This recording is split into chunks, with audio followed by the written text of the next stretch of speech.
Saya Desi Ayu Ambarwati dengan NIM terakhir 138 dari kelas PAI 2D. Di sini saya akan membahas tentang provokasi bukan ajaran azwajah an-nadliyah.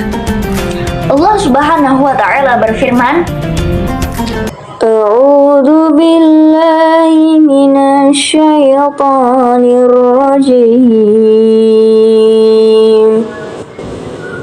Bismillahirrahmanirrahim.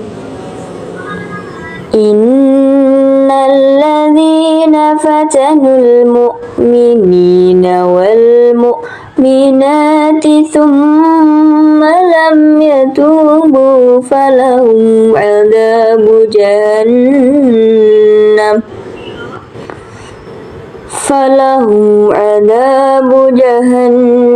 walahum adzabul hariq. Sesungguhnya orang-orang yang mendatangkan cobaan kepada orang-orang yang mukmin, laki-laki dan perempuan, kemudian mereka tidak bertaubat, maka bagi mereka azab jahanam dan bagi mereka azab atau neraka yang membakar. Quran Surah Al-Buruj ayat 10. Nah, dalam ayat tersebut terdapat 3 pokok penting. Yang pertama, larangan gegabah menuduh kafir, munafik, dan fasik.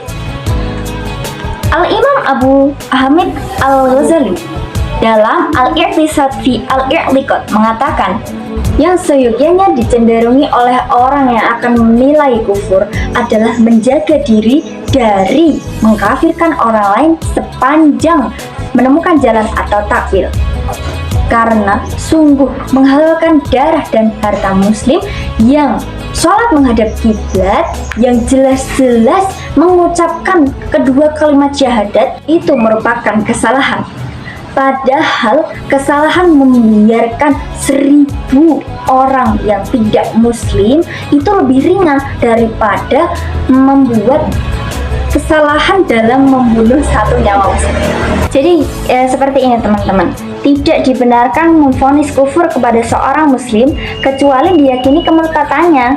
Bahkan bila terdapat banyak pertimbangan yang mengkufurkannya, sementara di sisi lain itu hanya ditemukan satu pertimbangan yang menolaknya, maka seorang mufti wajib menolak atau wajib berpihak pada pertimbangan yang dapat mencegah kekafirannya sebagai wujud prasangka baik kepadanya.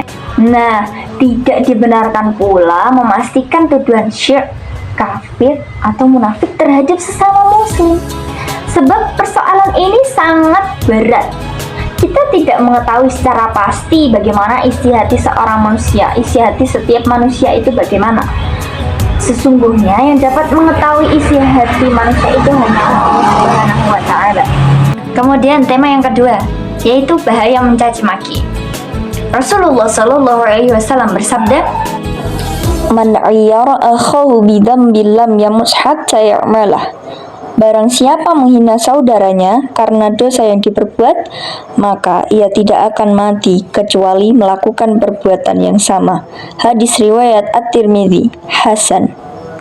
Ulama menjelaskan bahwa menyebutkan aib orang lain itu tidak dibenarkan kecuali dalam rangka memberi nasihat, seperti menyebutkan kekurangan calon istri atau calon suami kepada orang yang membutuhkan, kemudian menuturkan kekurangan atau aib seorang perawi hadis dan semisalnya.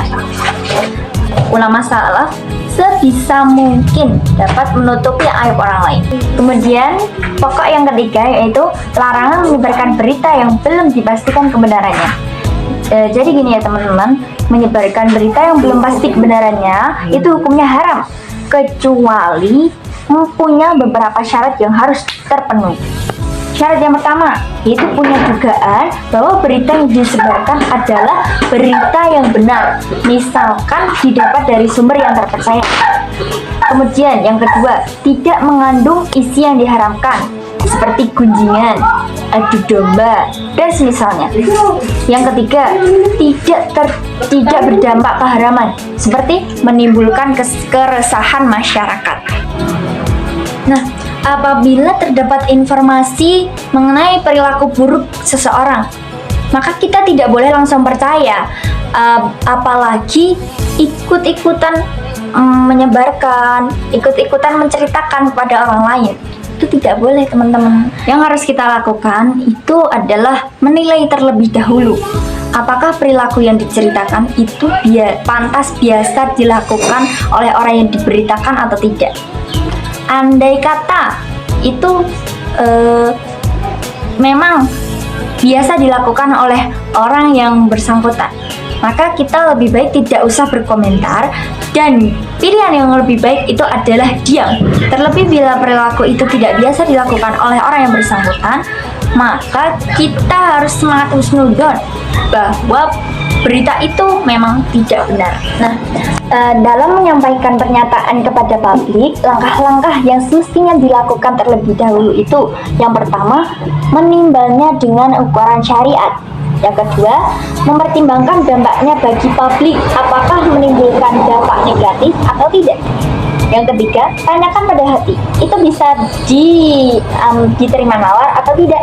Kemudian yang keempat, apabila diterima, maka disampaikan. Apabila tidak diterima, maka disampaikan kepada kalangan tertentu saja. Nah, apabila semua prosedur itu tidak memenuhi, maka lebih baik diam atau tidak usah disampaikan.